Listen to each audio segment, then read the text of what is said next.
তাহলে ক্লাস আমি শুরু করছি।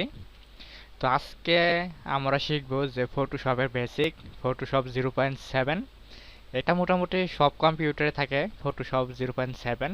এটা তেমন একটা বেশি কনফিগারেশনের দরকার পড়ে না। তো এটাতে আমরা কি কি জানবো, যে আমরা কি এর আগের ক্লাসে আমরা দেখছি যে একটা সিভি কিভাবে তৈরি করতে হয়, এবং অনেক সময় দেখা যায় সিভিতে অনেক সময় ছবি অ্যাড করা দরকার পড়ে। তো তখন এই ছবিটা আমরা কিভাবে অ্যাড করব মূলত। তো যখন আমরা ছবিটা অ্যাড করব তখন আমাদের এখানে দেখা যায় যে ছবির ক্ষেত্রে ছবির একটা সাইজ রয়েছে, পাসপোর্ট সাইজ বা স্টেম সাইজ, এই ধরনের একটা সাইজ করতে হয়। তো আমরা মূলত এই সাইজ করা শিখব। ছবির ব্যাকগ্রাউন্ডটা কীভাবে রিমুভ করা দরকার পড়ে এটা শিখব, কারণ অনেক সময় দেখা যায় যখন আমরা পাসপোর্ট সাইজের একটা ছবি তৈরি করব তখন ব্যাকগ্রাউন্ডটা রিমুভ করতে হয়। তো এর জন্য আমরা কি করব, শুরুতে আমরা একটা ছবি নেই। ছবি নেওয়ার কয়েকটা অপশন আছে ফটোশপে। দেখেন, আপনি যদি এখানে ফাইলে ক্লিক করেন এবং ফাইল থেকে ওপেন, তাহলেও আপনি ছবি নিতে পারবেন। দেখেন, ফাইল থেকে ওপেন ক্লিক করছি, আমার ছবিটা ডেস্কটপে আছে, ডেস্কটপ সিলেক্ট করছি এবং দেখি কোন ছবিটা নিব। দেখেন, আমি এই ছবিটা নিব, এটা আমি এখন সিলেক্ট করলাম এবং ওপেন দিলাম। দেখেন ছবিটা আসছে। এইভাবে আমরা ছবিটা নিতে পারি, অথবা আমরা নিতে পারি আরেকভাবে, কন্ট্রোল ও বাটন যদি আমরা ক্লিক করি, দেখেন কন্ট্রোল ও বাটন ক্লিক করলেই সরাসরি আমাদের ফাইলটা ওপেন হয়ে যাবে। আমরা যে ফাইলটা আছে বা ডেস্কটপে আছে এটা সিলেক্ট করব।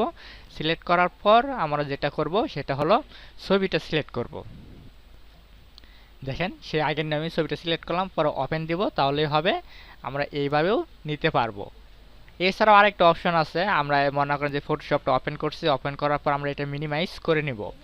মিনিমাইজ করার পর যেমন আমি এই ছবিটা নিব, এই ছবিটা আমরা কি করব, মাউসের যে লেফট বাটন আছে এটাতে ক্লিক করে ধরে ড্রাগ করে বা টান দিয়ে যদি আমরা, এই দেখেন ফটোশপ এইখানে আছে, এইখানে এনে যদি এইখানে এনে আবার ছেড়ে দেই, ছবিটা তারপরও আসবে।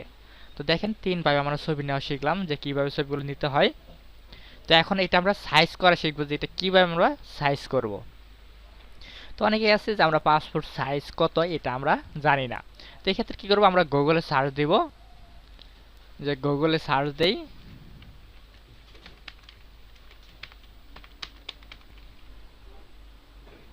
ফটো সাইজ দিয়ে দেখি যে কী কী সাইজ আসে।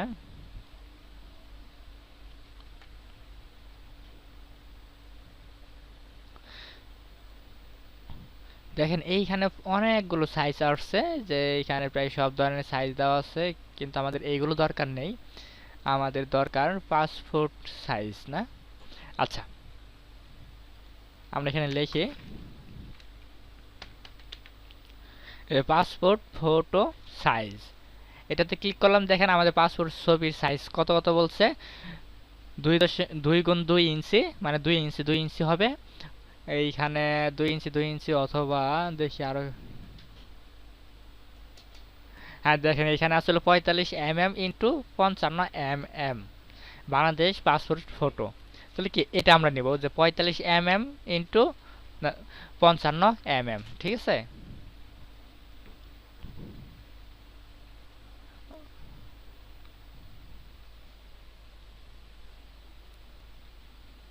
আচ্ছা, ছবির সাইজটা আমরা নেই এখন, অথবা আপনি নিতে পারেন 40 mm বা 50 mm, যেটাই নেন।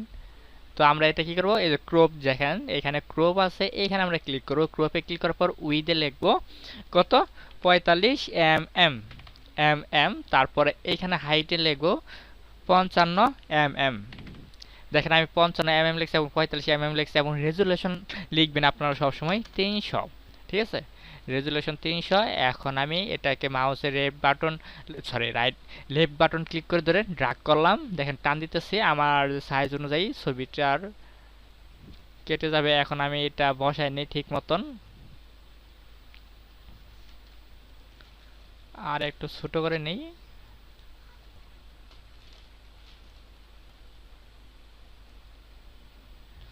হ্যাঁ, এতটুকুই হয়েছে।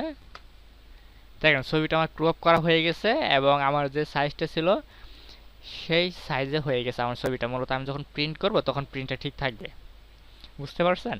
তো এখন দেখেন এটাকে আমরা রিমুভ করব, ব্যাকগ্রাউন্ড রিমুভ করব। তো এটা কিভাবে রিমুভ করব আমরা, দেখেন এখানে আসলে ম্যাজিক টুল, এটাকে বলে ম্যাজিক টুল। এইখানে আমরা ক্লিক করব, ক্লিক করার পর দেখেন যেখানে আমরা সিলেক্ট ক্লিক করব এইটুকু আমাদের সিলেক্ট হচ্ছে, কিন্তু দেখেন সম্পূর্ণ ব্যাকগ্রাউন্ড আমরা রিমুভ করে সম্পূর্ণ সিলেক্ট হয় নাই। তো এক্ষেত্রে কী করবো, আমরা শিফট বাটন, আমাদের কিবোর্ডের যে শিফট বাটন আছে এটাতে আমরা ক্লিক করে ধরবো দেখেন, তারপর মাউসের লেফট বাটন যে আছে এটা বারবার ক্লিক করব, যেটা আমরা সিলেক্ট করব দেখেন আস্তে আস্তে সিলেক্ট হইতেছে আমাদের।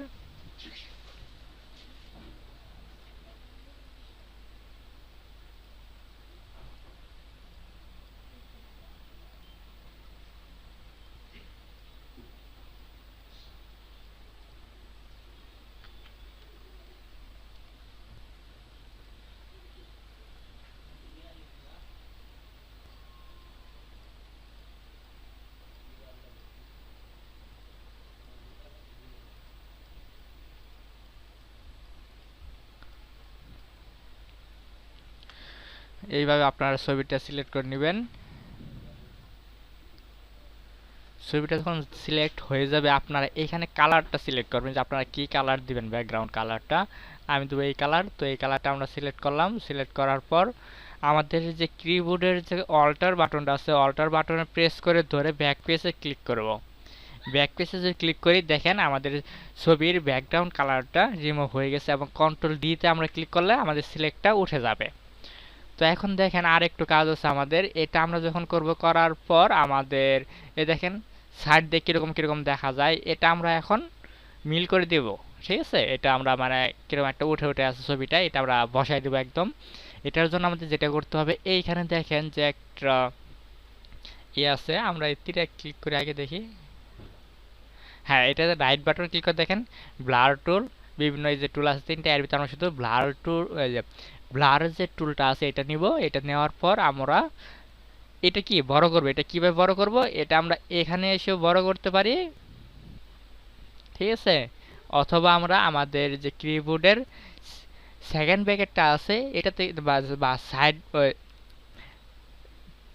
কি বলে সেকেন্ড ব্র্যাকেট যেটা আছে এটাতে আমরা ক্লিক করব। ফার্স্ট ব্র্যাকেট, থার্ড ব্র্যাকেট অথবা সেকেন্ড ব্র্যাকেট দেখেন কিবোর্ডে আছে, এটাতে ক্লিক করে ধরে আমরা যদি ই করে দেখেন এটা আমাদের ব্লার হয়ে যাইতেছে, মানে কেমন একটা মিল হইতেছে। এটা দিয়ে আপনারা একটু ডলে দিবেন মাউসের যে লেফট বাটন আছে এটাতে ক্লিক করে, তাহলে অনেকটাই বসে যাবে।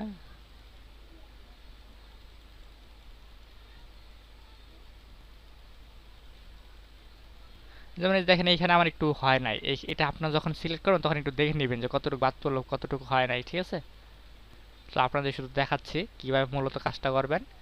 দেখেন অনেকটাই বসে গেছে, এখন আমরা আরেকটা কাজ করতে পারি। হ্যাঁ, আমরা দেখেন এইখানে আরেকটা আছে টুল, এটা হলো কি ডগেজ টুল না, ডগি টুল অথবা এই যে ব্রোন টুল, এটাতে আমরা ক্লিক করব। ব্রোন টুলে ক্লিক করার পর এই যে এখানে দেখেন একটু সাদা সাদা আছে, এটা আমরা একটু ছোট করে নেই। এটা ছোট করবেন, এইখানে যে এইখানে ছোট করবেন, দেখেন ছোট হয়েছে। পরে আমরা যদি এইখানে এসে আমরা যদি একটু ডলে দেই তাহলে সাদা সাদা ভাবটা যা আছে এটা অনেকটাই চলে যাবে। হ্যাঁ হয়েছে, তেমন কিছু আর করার দরকার নেই। তো দেখেন আমাদের পাসপোর্ট সাইজের ছবিটা আমরা কিভাবে করলাম। দেখেন জুম ইন জুম আউট এটা কিভাবে করবেন, আপনার যে অল্টার বাটন আছে কিবোর্ডের এটাতে ক্লিক করে ধরে আপনার মাউসের যে চাকাটা আছে এটা যখন ঘোরাবেন তখন জুম ইন এবং জুম আউট হবে, অথবা আপনি এইখান থেকে করতে পারেন জুম ইন জুম আউট। ঠিক আছে, এইভাবে করে নেবেন। মোটামুটি বুঝতে পারছেন যে একটা ছবির সাইজ আসলে কিভাবে করতে হয়। আশা করি সমস্যা হবে না। যদি সমস্যা হয় তো আপনারা গ্রুপে পোস্ট করবেন, মেসেঞ্জারে পোস্ট করবেন। ঠিক আছে, আর অন্যান্য যারা আছেন আমার ভিডিওগুলো দেখেন, যদি চ্যানেলটি সাবস্ক্রাইব করে না থাকেন তো চ্যানেলটি সাবস্ক্রাইব করবেন, তাহলে আমরা যখন এই ক্লাসগুলো করি ক্লাসের রেকর্ডগুলো দেওয়া থাকলে আপনারা পেয়ে যাবেন সাথে সাথে। সবাইকে ধন্যবাদ, তাহলে আমি ক্লাস শেষ করছি।